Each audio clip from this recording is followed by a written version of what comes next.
Hey there. So I finally decided to start a YouTube channel. And of course, I was struggling to come up with an idea for my first video. So I thought there was no better topic than to share about my life and share my testimony of what God has done in my life. You see, my testimony is a little different than most. I was raised in church all of my life. I knew God, I knew the Word, I knew His commands, but yet I still walked away from him. I was in ministry and still walked away from it all to pursue a life that I thought would fulfill me. But in this video, I want to share with you how God saved me, how he brought me back, how he restored everything that was lost, and how he gave me purpose again. And my prayer is that this video will encourage you, whether you've been running from God or you're starting to slowly drift away, or you're afraid to share your testimony, this video is for you. There's a verse that has always defined my life, and it's Psalm 22, verse 6. It says, "Train up a child in the way that they should go. When they are old, they will not depart from it." But I think that this verse is one of the many verses that is misunderstood. And I say that because a lot of people, parents, will get discouraged and sometimes turn away from God because this verse sometimes doesn't seem to be true. That they raise their kids in church, teach them the Bible, teach them the ways of the Lord, teach them to love like Christ loved us. And when they get older, they go out on their own. They walk away from God, walk away from the church, walk away from the teachings that they received their whole lives. I think that's where the misunderstanding is. This verse doesn't say that, when you teach kids the way that they should go, that they'll never walk away from it, that they'll never leave it. But those teachings, the foundation that you have instilled into their hearts and lives, will never leave them. And no matter how far they run, no matter where they go or what they do, those words, those teachings, God's voice will never leave them. Sometimes that is what will lead them back into the arms of the Father. You see, that's what happened in my life. I was raised in church. I was given that foundation in my life. And in my teenage years, I was always at church, but I was in and out of my relationship with God. But when I finally decided to get serious and I was going to pursue the calling that God had on my life, I remember I was 19 years old. I had a minister's license. I was serving in many areas of the church: youth pastor, worship leader, Sunday school teacher, you name it. I was doing everything that I could to serve God and to serve the church. But eventually, I walked away from it all to pursue that life that I wanted to live, to pursue a life for myself, to serve me. And in this life that I lived apart from God, it was over the period of about 8, 9 years. I did many things that I am ashamed of, many things that very few people know about. I became an alcoholic. I dabbled in drugs, and I pursued any lustful desire that I had. But even during these years, I never stopped hearing the voice of God. Even those nights that I was so drunk I stumbled to bed, sometimes I wouldn't make it to my bed at all. I still heard the voice of God calling out to me. No matter how far I ran, no matter how much I tried to drown out his voice, it was always there. But then came the turning point in my life.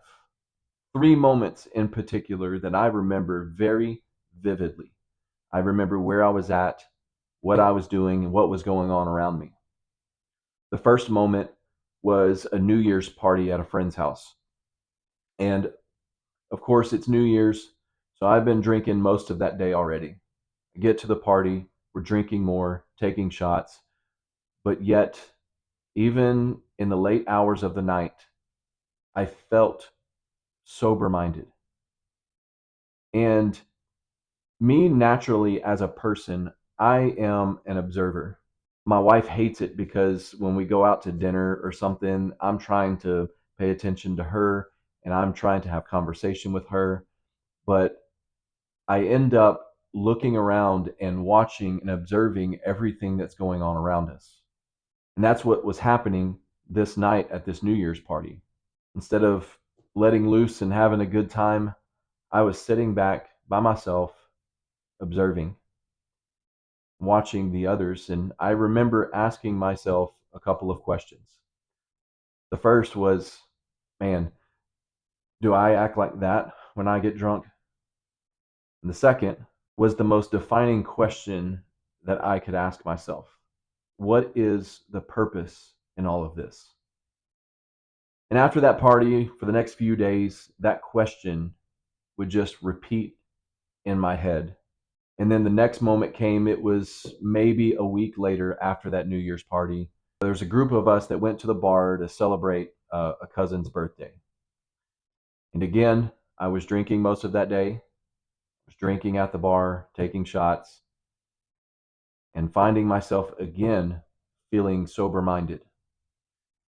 Everyone in our group was dancing, having a good time, doing whatever.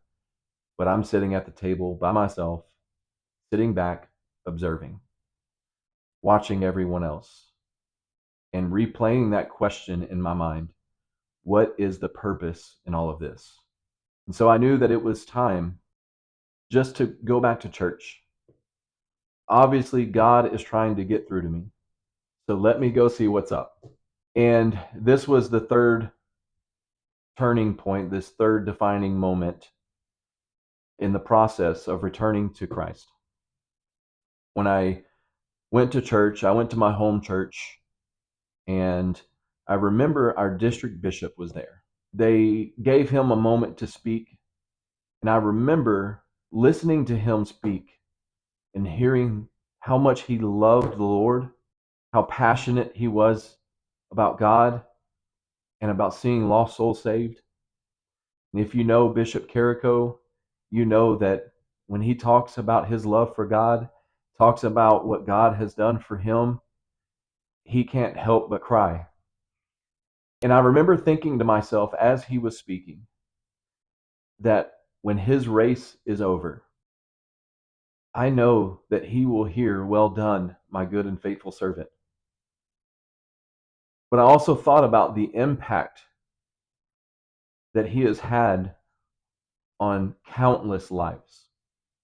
That when he's done with this life, there will be so many people that will talk about how great of a man that he was. They will share stories about how he had an impact on their life, that he made a difference in the lives of others around him, that he lived a life of purpose. And that caused me to, at that moment, to reflect on my own life. There wouldn't be stories shared about me, about how I made a difference in someone's life, a positive difference. There wouldn't be stories shared about me about how great of a person that I was, not the life that I was living. I knew that I was living a life that had no purpose. And I knew that I needed to change that. And so I made a decision to give my life back to Christ and to begin pursuing Him again.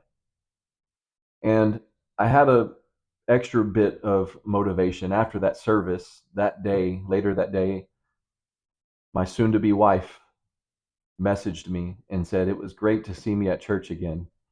So I had a little more incentive to keep going. And now I look back, we're celebrating, or we'll celebrate this year, 9 years of marriage.